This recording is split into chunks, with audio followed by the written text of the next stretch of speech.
Cars are supposed to give freedom, but for millions of Americans, owning a car quietly destroys their finances. Today we're breaking down the real cost of owning a car in the United States. Not just the price you see at the dealership, but the hidden expenses nobody talks about. Let's start with car payments.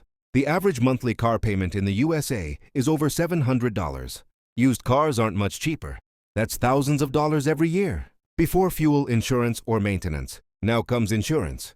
Full coverage can easily cost $200 a month or more. One accident, one ticket, and your premium increases instantly. Fuel is next. Gas prices change, but fuel costs never stop.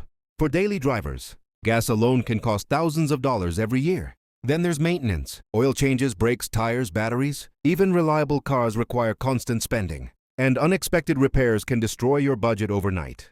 The biggest cost most people ignore is depreciation. A new car can lose up to 30% of its value in the first year. That money is gone forever. Add registration fees, parking, tolls, and tickets, and the real cost becomes clear.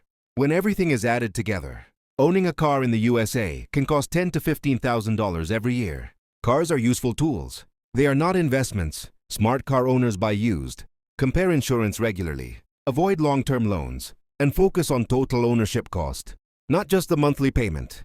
If this video helped you understand the real cost of cars, subscribe for more honest car and money breakdowns.